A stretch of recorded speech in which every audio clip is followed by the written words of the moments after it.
अस्सलामुअलैकुम। आज की इस वीडियो में हम डिस्कस करेंगे पास बाय रेफरेंस को। हम देखेंगे कि C plus plus programming language में अगर हम पैरामीटर्स को पास बाय रेफरेंस के थ्रू हम पास करना चाहते हैं तो वो किस तरह करेंगे, तो वो हम इस वीडियो में डिस्कस करेंगे। तो सबसे पहले हम अगर इसकी डेफिनेशन की तरफ देखें तो आप parameter passing mechanism in which we pass the actual address of variable. तो ये एक ऐसा मैकेनिज़्म है जिसमें हम वेरिएबल का एक्चुअल एड्रेस पास करते हैं। ठीक है, इसकी वैल्यू कॉपी नहीं होती। जैसे हमने प्रीवियस वीडियो में पास बाय वैल्यू देखा था, उसमें क्या होता था, उसमें ये होता था कि जो एक्चुअल पैरामीटर्स हैं उसकी कॉपी हो जाती है फॉर्मल पैरामीटर के अंदर। तो इसमें ऐसा नहीं होता, इसमें जो वेरिएबल है उसका एक्चुअल एड्रेस पास होता है।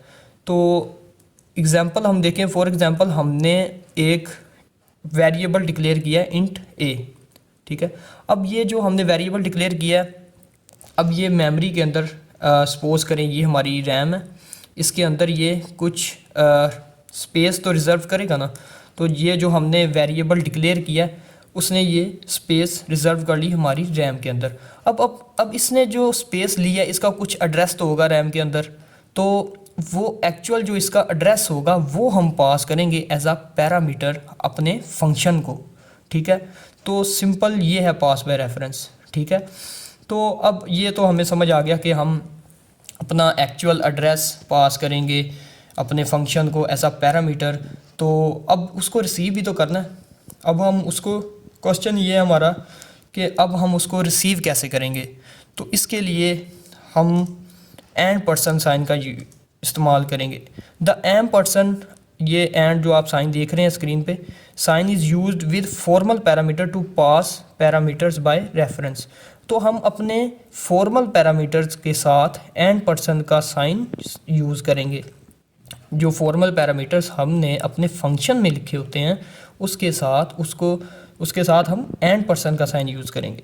ठीक है, तो फॉर्मल पैरामीटर और एक्चुअल पैरामीटर के बारे में भी मैं आपको प्रीवियस वीडियो में मैंने इसके बारे में डिटेल के साथ मैंने डिस्कस किया है। तो अगर आपने वो वीडियो नहीं देखी तो आपको इस वीडियो की समझ बिल्कुल नहीं आएगी। तो इस वीडियो को आप देख लें, छोटी सी वीडियो है, तो आपका वो कंसेप्ट क्लियर हो जाएगा, तो ये भी आपका अच्छे से क्लियर हो जाएगा। तो आप अगर इन दो वीडियोस को देख लें तो pass by value, pass by reference का जो कंसेप्ट है, जो भी आपके डाउट्स होंगे वो क्लियर अच्छे से हो जाएंगे।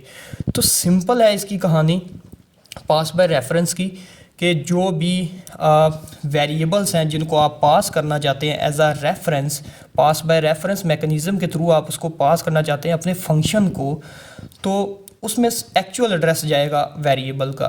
ठीक है, उसका एक्चुअल एड्रेस जाएगा, उसकी वैल्यू कॉपी नहीं होगी फॉर्मल पैरामीटर के अंदर। ठीक है, उसका एड्रेस पास होगा। तो ये सिंपल इसकी कहानी है।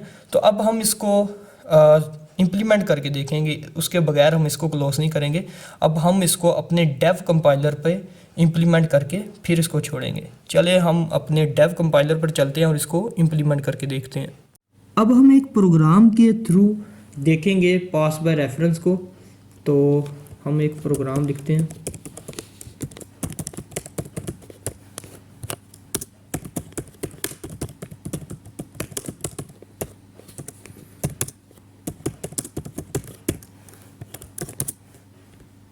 तो बेसिकली हम क्या करेंगे, यूज़र से दो वैल्यूज़ इनपुट लेंगे और हम उनको स्वैप करवाएंगे। ठीक है, तो सबसे पहले इसके लिए हम दो वेरिएबल्स डिक्लेयर करते हैं ए और बी। इसको हम यूज़र से इनपुट लेंगे, enter the first value. Okay, वो हम किस में करवाएंगे, उसको हम करवाते हैं ए में। और सी आउट एंटर दी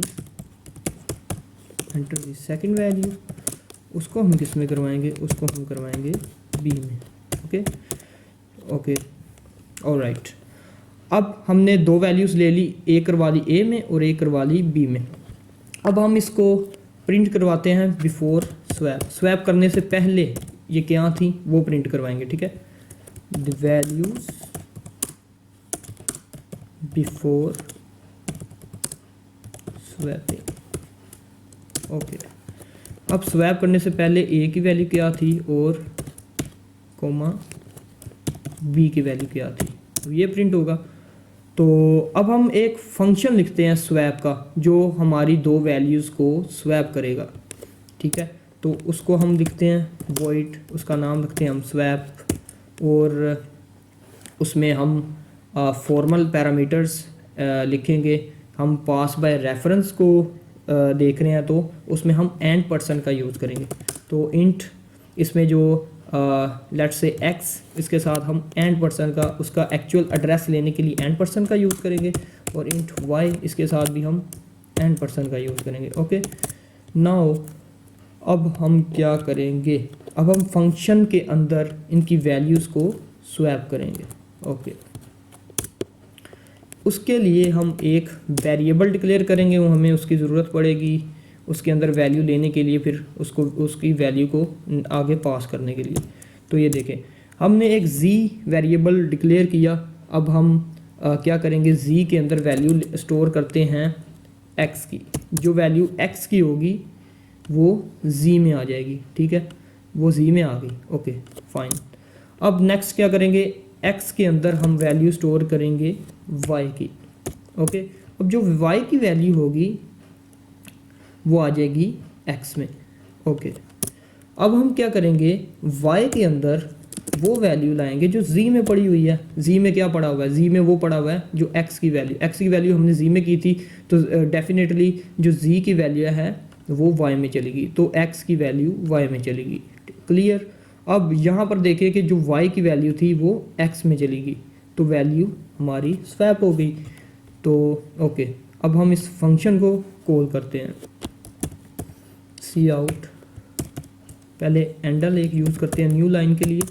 तो यहाँ पर अब हम इस फंक्शन को कॉल करते हैं। फंक्शन को कॉल करने का क्या तरीका था, उसके नेम से हम उसको कॉल करते हैं, और इसमें हम उसको पैरामीटर्स जो पास करेंगे, जो वैल्यूज़ का जो एक्चुअल एड्रेस होगा, वो हम पास करेंगे एज अ रेफरेंस, ठीक है। तो ये एंड पर्सन जो साइन है ये इसीलिए लगाया हुआ है हमने फॉर्मल पैरामीटर के अंदर, कि वो इन वैल्यूज़ का जो हम पैरामीटर पास कर रहे हैं ए बी, ये जो हम वैल्यूज़, ये जो पैरामीटर्स हम ए और बी पास कर रहे हैं एज अ रेफरेंस, ये इनको रिसीव करने के लिए यूज़ कर रहे हैं एक्स और वाई को, ठीक है। तो उसके बाद हम एक इन वैल्यूज़ को प्रिंट करवाएंगे after swap, the values after swapping. Okay, a comma b. Okay, अब हम इसको प्रिंट करके देखते हैं। फर्स्ट वैल्यू हम 5 एंटर करते हैं, अब सेकंड वैल्यू हम 10 एंटर करते हैं। तो ये देखें, द वैल्यूज़ बिफोर स्वैपिंग 5 और 10, ठीक है, हमने 5 और 10 ही एंटर किया है। द वैल्यूज़ आफ्टर स्वैपिंग 10 और 5, ये देखें इसने इसकी जगह चेंज कर दी, 10 पहले आ गया और 5 बाद में आ गया। आई होप आपको इसकी समझ आई होगी। अगर अभी भी आपको क्लियर नहीं है कि ये हमने वैल्यूज़ को स्वैप कैसे किया, तो इसको मैं आपको यहाँ पर कमेंट करके आपको बता देता हूँ कि वैल्यूज़ को हमने किस तरह से स्वैप किया। तो सबसे पहले हमने x की वैल्यू को z में किया है, ठीक है। तो अब z के अंदर क्या आ जाएगा, x की वैल्यू आ जाएगी। x की वैल्यू क्या है, 5, जो हमने अभी प्रोग्राम को रन करके एंटर किया है, ठीक है। अब 5 की वैल्यू कहाँ गई, z में चली गई। अब z में क्या स्टोर है, 5 स्टोर है। अब नेक्स्ट हम क्या करेंगे, नेक्स्ट हमने क्या किया था, हमने ये किया कि y की वैल्यू को x में कर दिया। अब x के अंदर क्या पड़ा हुआ है, y की वैल्यू पड़ी हुई है। y में हमने क्या एंटर किया था, 10 किया था। अब x में क्या आ गया, 10 आ गया। ओके, तो